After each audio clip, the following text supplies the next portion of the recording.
Okay, Renee asked about her 6-year-old German Shepherd pulling and lunging towards other dogs on leash. Renee, this is, not an easy one to address virtually on a quick short video, but I'll do my best. First and foremost, 6 years old, as long as your relationship is good and sound and it's based on years of positive interactions and your dog trusts you 100%, you could certainly consider some kind of training aid used specifically and solely for walking. The only thing I would caution is don't use any gentle leaders.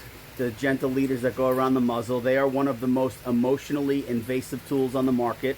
And definitely don't use any front clip harnesses. They are terrible for dogs, especially large breed dogs. They can cause they can cause skeletal issues. They could also cause premature arthritis. So you definitely want to avoid those. Those are two of the worst tools on the market, and which is ironic because a lot of people who don't like tools will recommend them.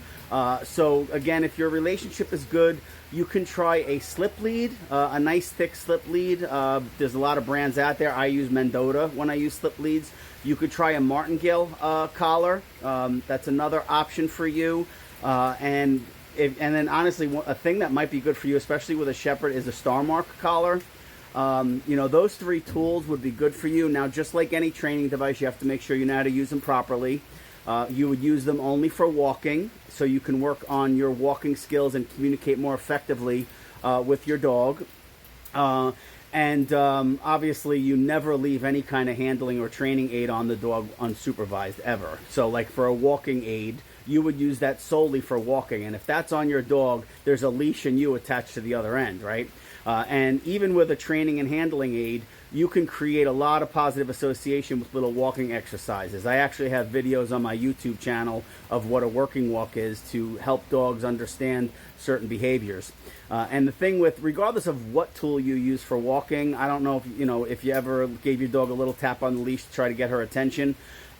The key to communication with the leash is you have to correct, redirect, or communicate with your dog through the leash before they start overtly reacting, right? Before they start lunging and pulling, right? So everything has to be proactive, because then your communication is going to be so much easier and you're going to disconnect her so much easier.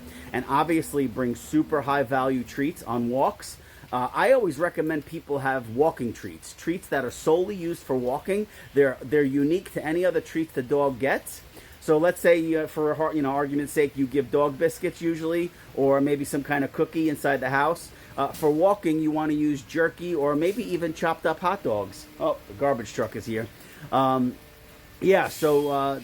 a really good way of going about it. I'm just going to stop this while the garbage truck leaves. But yeah, so anyway, so you wanna take action before the dog overtly reacts to whatever the trigger is, right? So, and the key indicator, especially with Shepherds, those ears, they pop up and press forward, and that's your key indicator that something is arousing her, right? And arousal is very common, and ears are usually the first indicator of arousal.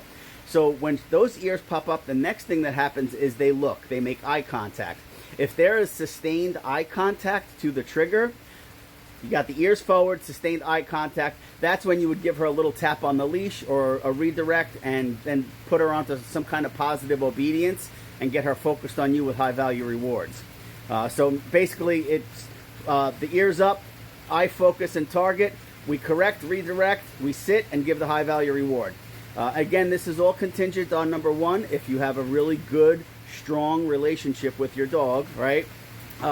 Excuse me. And number two, you're utilizing and introducing any tool. It doesn't matter what the tool is. You're introducing and utilizing them properly, and you're following up any action, any mechanical action with the leash, like a leash pop or correction or turning her a certain way. You're always following that up with a high value food reward and love. So again, it's hard to do this fully with a little video, but I hope this helps, and feel free to drop more comments below.